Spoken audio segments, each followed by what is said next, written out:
सर्वप्रथम महाभैषज गुरु तथागत भगवान बुद्ध को नमन करते हुए उपरांत हक वंचित असहाय कमेरा और इस बहुजन समाज में पैदा हुए जन्मे हजारों और सैकड़ों संतों गुरु महापुरुषों को नमन करता हुआ हम सबके मसीहा बोधिसत्व बाबा साहब और आज के इस कार्यक्रम में पधारे इस जनपद के सभी भद्रजन, बौद्ध भिक्षुगण और बाबा साहब का खून राजरत्न अम्बेडकर जी और दूर दराज से पूरे रायबरेली के सभी राजा महाराजा आए हुए हैं।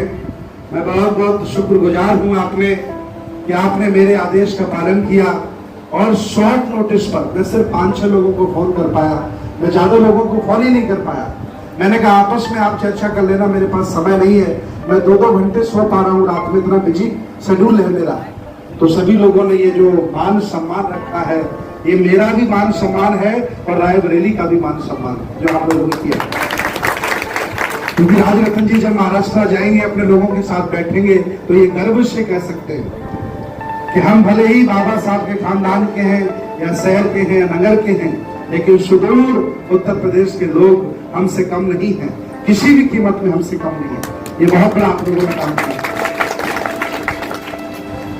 ज्ञात भारतीय इतिहास में या विश्व के ज्ञात इतिहास में ऐसा हमेशा होता रहा है कि कुशल लोग कभी ज्यादा हो गए और कभी अकुशल लोग ज्यादा हो गए।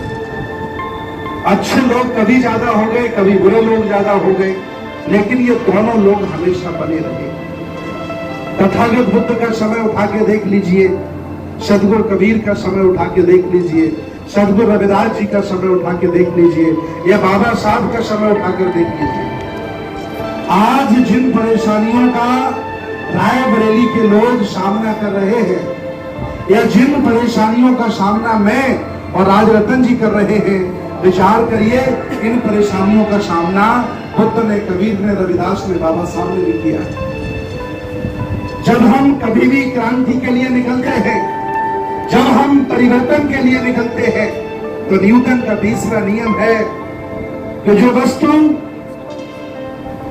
किसी भी वस्तु को अगर एक जगह से उठा के दूसरी जगह रखी जाए, निर्जीव वस्तु को, तो वह वस्तु अपने अवस्था परिवर्तन का विरोध करती है। चाहे वो पानी हो, चाहे वो टेबल हो, चाहे वो बैग हो, वो निर्जीव है, फिर भी वो अपनी अवस्था परिवर्तन का विरोध करती है। उसके बदले में हमें बल लगाना पड़ता है, ताकत लगानी पड़ती है। और ये आदमी तो जिंदा है ना, ये आदमी तो जिंदा है, हजारों फितरतों से भरा है, हजारों अवगुणों से लवलीन है। ये आदमी आसानी से नहीं बदलेगा। इसलिए बुद्ध ने भी संघर्ष किया, उन पर भी लांछन लगाए गए, कबीर भी नहीं बच पाए, रविदास भी नहीं बचे, चोटपा मेला भी नहीं बचे, ज्योतिबा फुले भी नहीं बच पाए, और आज हम लोग भी नहीं बचेंगे। अगर हिम्मत है, जरूरत है, तो आओ। और अगर लगता है कि कोई मेरी बुराई करेगा, कोई मुझे मार देगा, कोई मुझसे ऐसे कह देगा, तो घर में सोते रहिए, बाहर आने की जरूरत नहीं है। ये सब झेलना पड़ेगा। और आज मैं देख रहा हूं रायबरेली के जितने भी जिंदा लोग हैं, जिंदा, ये जो शब्द मैं इस्तेमाल कर रहा हूं, सही मायने में जो जितना लोग हैं वो यहाँ बैठे हैं, और मरे हुए लोग घरों में बैठे हैं। वो सामाजिक आंदोलन को चलाना जानते हैं, जिन्होंने राजनीतिक आंदोलन चलाए हैं, जिन्होंने धार्मिक आंदोलन चलाए हैं, जिन्होंने शिक्षा के लिए काम किया है, वो लगभग यहाँ सभी बैठे। आदरणीय केपी राहुल जी बैठे, और धन्य विद्वान आपकी रायबरेली के व्यक्ति तमाम लोग हैं जिनके घरों में मैंने खाना खाया है, जिनके घरों में हमने चाय पी है। ऐसा कोई व्यक्ति नहीं जो लगभग हमें नहीं जानता, सब जानते हैं ना, सब जानते हैं। तो इसलिए आज आप लोगों ने जो आयोजन रखा, मान सम्मान रखा, ये जो कार्यक्रम हो रहा है, ये राजरत्न के लाइव पेज पर, बैठ जाइए, ये जो कार्यक्रम रायबरेली के बुद्ध विहार में हो रहा है, इसे इस समय वर्तमान में 38 देशों के लोग देख रहे हैं। कितने देश? 38 देशों के लोग देख रहे हैं। मेरे सोशल मीडिया पर 18 देशों के लोग जुड़े हैं, और राजरत्न जी के साथ 40 देशों के लोग जुड़े हैं। Australia, Canada, Germany, France, America, हर जगह के जो जिंदा लोग हैं, जो बुद्ध की संस्कृति से, बाबा साहब के आंदोलन से मोहब्बत करते हैं, वो देख रहे हैं कि चलिए मैं नहीं तो क्या, मेरे दो शेर हैं जो काम कर रहे हैं, और आप भी उसी शेर की गिनती में आ गए हो ना, निकल के आ गए, जिंदा हो ना, हमारे हुए तो घरों में बैठे। आज सुबह हमसे एडीएम कह रहा गाजीपुर का कि मैंने आपका प्रोफाइल देख लिया है, आपका काम आंदोलन का है और आपको जेल भेजेंगे। मैंने कहा मैं आ रहा हूं और जेल पूरी खाली करवा लीजिए, नई बनवा लीजिए, 1000 लोग गिरफ्तारी देंगे। और देखता हूं एडीएम साहब अगर तुम्हें हिम्मत है तो हमें गिरफ्तार करें। एडीएम साहब फोन बंद कर लिए हैं। मैं पूछ रहा हूं कि टाइम बताइए कब आना। मैंने कहा हिम्मत नहीं थी, क्यों झगड़े हमसे। मैंने एडीएम साहब से कहा, मैंने कि योगी बाबा के और हमारे एक ही जैसे कपड़े हैं,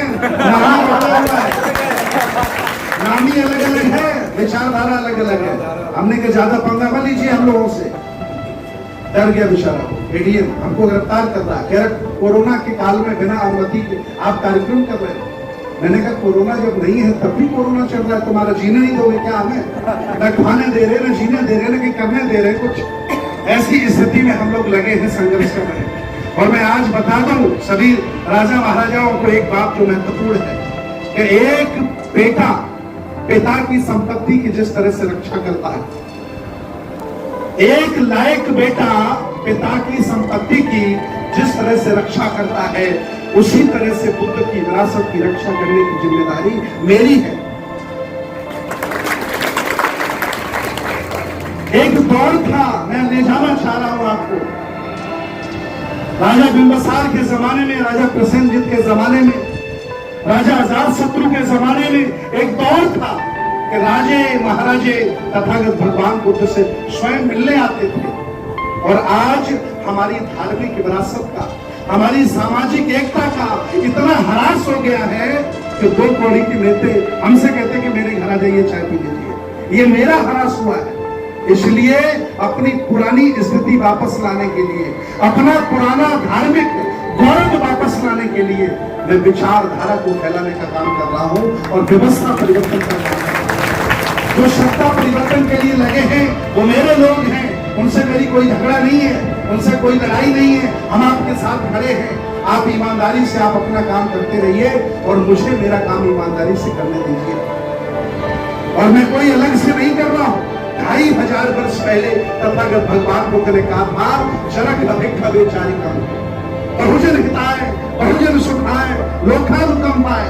2500 वर्ष पहले भगवान बुद्ध को भी ऐसे भिक्षु पसंद थे जो गांव-गांव, गली-गली, नगर-नगर, शहर-शहर जाकर के विचारधारा और उपदेशों का प्रचार करें। मैं ईमानदारी से कर रहा हूं कि नहीं कर रहा हूं? और याद रखना, जिन्होंने मुझे श्रामणेर बनाया था आज के 26 साल पहले, वो बंदे जी मेरे बीच में नहीं है। उनको कैंसर हो गया था, उनकी डेथ हो गई।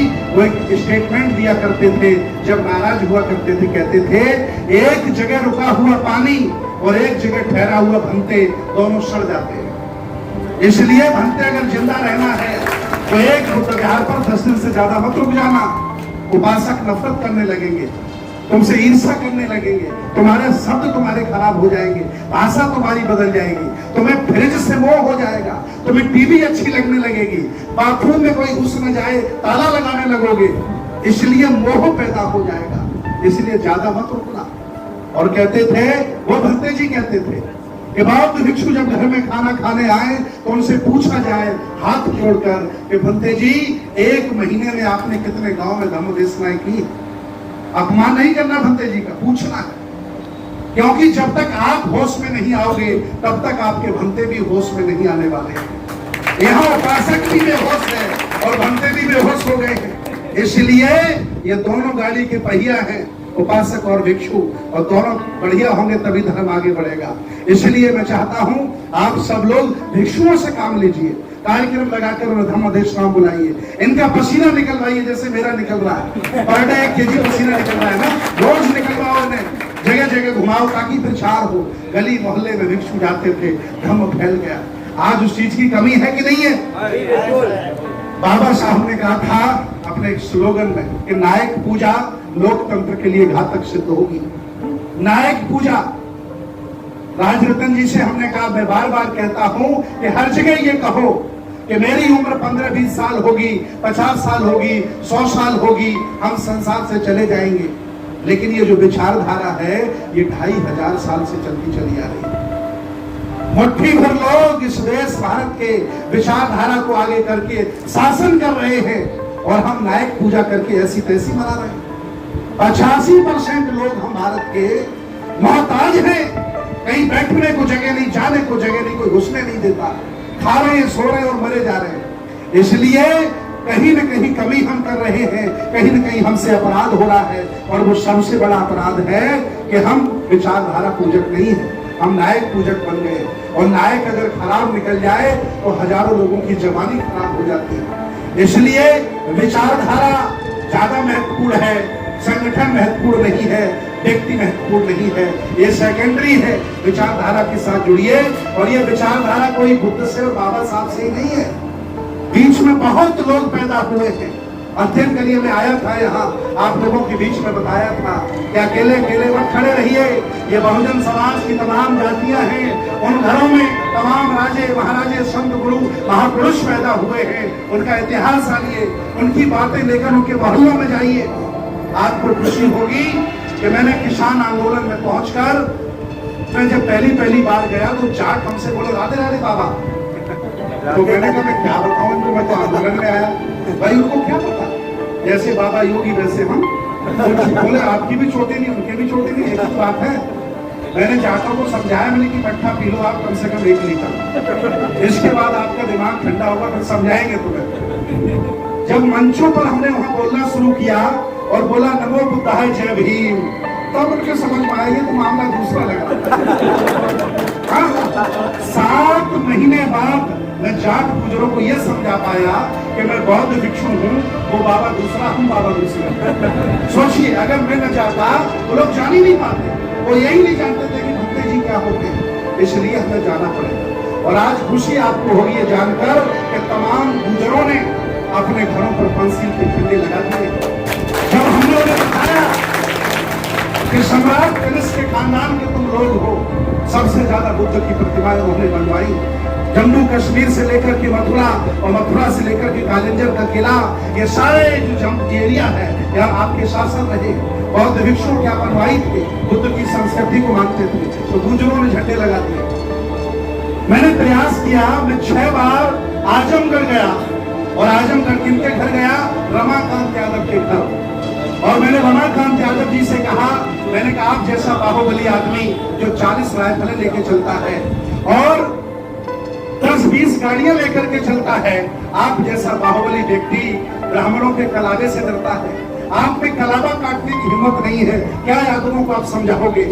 उस व्यक्ति के समझ में आ गई और रमाकांत यादव ने कलावा काटा कि नहीं काटा? मेरी मेहनत समझ में आई कि नहीं आई? ये सब काम हमें करने पड़ेंगे। अगर हम लोगों को नहीं जोड़ेंगे तो कोई क्यों तुम्हारे साथ जुड़ेगा? जब भी धर्म का कार्यक्रम हो, मिशन का कार्यक्रम हो, जयंती मनाई जाए, बहुजन समाज के प्रत्येक व्यक्ति को निमंत्रण दिया जाए और जब वो आएंगे, सुनेंगे, समझेंगे, तब आपसे भाईचारा होगा। और जिस दिन बहुजन समाज बन गया उस दिन ये बौद्धमय भारत बनने से कोई रोक नहीं सकता और आपको शासक बनाने से कोई रोक नहीं सकता। जातियां मजबूत करोगे, रायबरेली के लोगों, जातियां मजबूत करोगे तो कोई नेता तुम्हारे वोटों से MP MLA हो सकता है। जातियां मजबूत करोगे तो कोई जाति का संगठन बना करके माला पहन सकता है। लेकिन अगर समाज मजबूत करोगे तो तुम शासक बन जाओगे और आने वाली पीढ़ी आजाद हो जाएगी। इसलिए समाज बनाना पड़ेगा। मैं पूरी दुनिया में जाता हूँ, कई देशों की हमने यात्रा की, सब जगह के जो बौद्ध हैं वो बिजनेसमैन है, क्या है, व्यापार करते हैं। और हमारे यहाँ व्यापारी नहीं कोई करने वाला, सब नौकरी के चक्कर में रहते हैं। धन्यवाद मोदी जी ने नौकरी का भी काम खत्म कर दिया। अरे और भी कुछ करिए ना, आपदा में अवसर तलाशा उन्होंने।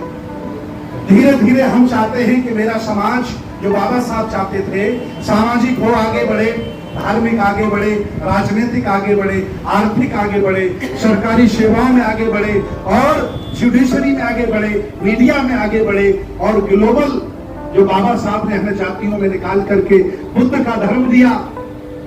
अगर हम बौद्ध हो जाएं, आज राजरत्न अम्बेडकर जी आपके साथ बैठे हैं, विश्व फॉलोशिप जो कई देशों का संगठन है, वर्ल्ड ऑर्गेनाइजेशन बुद्धिस्ट एसोसिएशन, उसके आप मेंबर हैं, मैं भी मेंबर होने वाला हूं।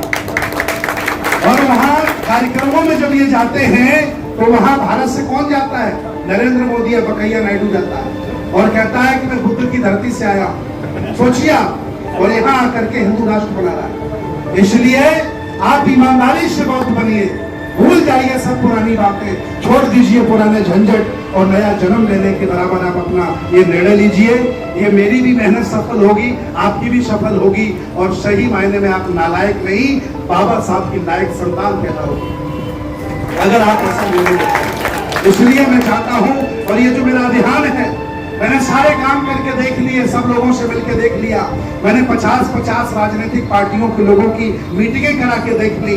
ये इतने घमंडी हैं, इतने अभिमानी हैं, एक दूसरे की इज्जत नहीं करते, सब एक दूसरे की बुराई करते हैं। तब मैंने देखा कि इनको बनाने दीजिए 1000 पार्टियां, इनको बनाने दीजिए 10,000 संगठन। हम कौन अपने बहुजन समाज को ये समझाने जाए कि वोट खराब मत करना और ज्यादा लोगों के चक्कर मत पड़ना। जो इन आतंकवादियों को हराएगा, भगवाधारियों को हराएगा, वही उसी को आप वोट देंगे। इसलिए ये एकता कराने का प्रयास कर रहा हूं। ऐसा नहीं कि नेताओं से बात बंद कर दी। लगभग 140 राष्ट्रीय पार्टियों की सूची हमने बना के रखी है। मैंने कहा जब तुम 140 इकट्ठे नहीं हो सकते तो जनता को पागल समझ रखा है क्या तुमने? तुम एक साथ नहीं बैठ सकते, जनता पागल है क्या? मैं चाहता हूं कि बहुजन मैत्री करे, और जब तक ये बहुजन मैत्री नहीं करेगा, मुझे नहीं लगता है कि आप व्यापारी बन पाओगे, आप MLA MP बन पाओगे और ये बौद्ध में भारत बन सकता है। ये बहुत बड़ा तरीका है और ये तरीका प्रमाणित किसने किया? मैं पूछना चाहता हूं रायबरेली के सभी राजा महाराजाओं को कि आज के 25 साल पहले मान्यवर कांसीराम साइकिल पे आए कि नहीं आए? 30 साल पहले साइकिल पे आए। हमारे पास पैसा भी नहीं था, साइकिलें भी नहीं थी। MP MLA बने कि नहीं बने? क्यों बने? क्योंकि उन्होंने बहुजनों की मैत्री कराने का काम किया। उन्होंने सभी जात बिरादरियों के लोगों को जोड़कर वोट डलवाने का काम किया। हम जीत गए। इस समय बहुजन मैत्री खत्म हो रही है, लोग जातिवादी हो रहे, प्रत्याशी विचारधारा नहीं देखते, जाति देखते। इसलिए जाति भारत की है और विचारधारा बुद्ध की, पूरी दुनिया की है। मैं चाहता हूं आप जुड़े। और याद रखना, भगवान बुद्ध ने कहा था कि जब से आदमी जन्म ले लेता है और जब तक उसकी आंखें बंद नहीं हो जाती, वो अपनी आंखों से दूसरों को देखने का काम करता है। क्या करता है? दूसरों को देखने का काम करता है। कभी किसी का अच्छा घर देखेगा तो जल जाएगा, कभी किसी की अच्छी गाड़ी देखेगा तो मर जाएगा, कभी किसी की अच्छी पत्नी देख लेगा तो मर जाएगा। ये आदमी अपनी आंखों से दूसरों के दृश्य देखता है।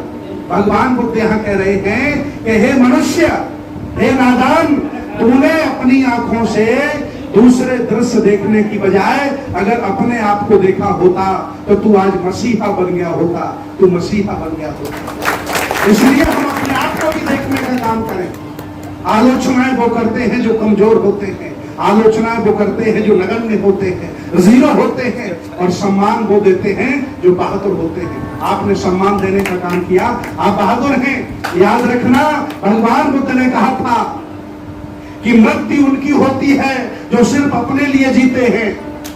मृत्यु उनकी होती है जो सिर्फ अपने लिए जीते हैं, जो विरासत के लिए, समाज के लिए, विचारधारा के लिए जीता है, उसे दुनिया में कभी कोई मार नहीं सकता। कौन मारेगा कबीर को? कौन मारेगा रविदास को? कौन मारेगा बाबा साहब को? कौन मारेगा मान्यवर साहब को? कौन मारेगा सावित्रीबाई फुले को? कोई मार पाएगा?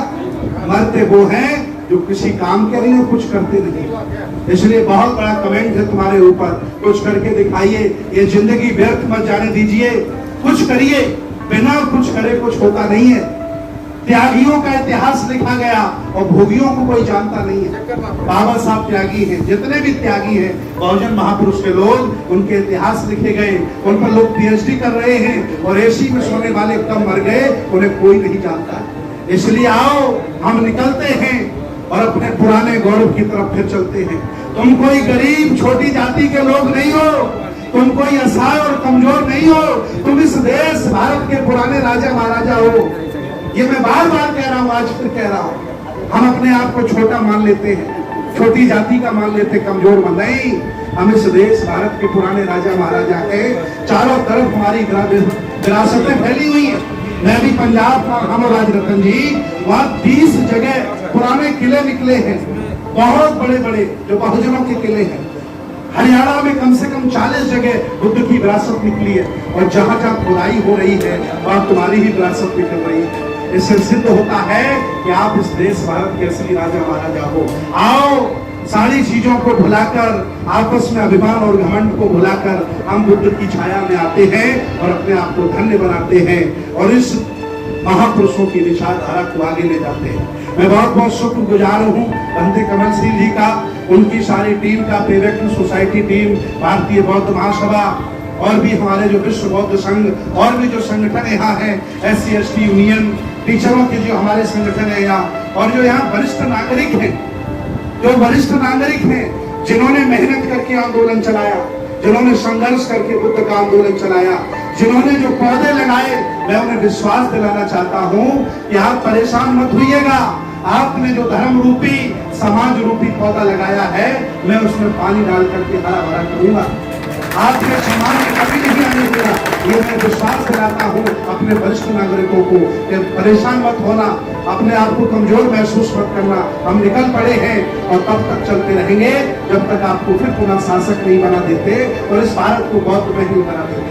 अभी तो ये लड़ाई है, आगे आपको साथ देना पड़ेगा, हर स्थिति में साथ देना पड़ेगा और हम चलेंगे और जो भी निर्णय होगा सामूहिक होगा तो इस भारत को बौद्ध में बनाएंगे। बहुत अच्छा लगा, सब लोगों का मैं बहुत बहुत शुक्रगुजार हूँ कि आपने मेरा सम्मान रखा, राजरत्न जी का सम्मान रखा। बहुत बहुत धन्यवाद। अब मैं चाहता हूँ कार्यक्रम आगे बढ़ाया जाए, यही समापन कर दिया जाए। और मैं एक मिनट आदरणीय KP राहुल जी बैठे हैं, अपनी किताबें राजरत्न जी को भेंट करना चाह रहे हैं। आइए संजय भारती जी, एक मिनट किताबें दे दी, दोनों लोग आ जाइए।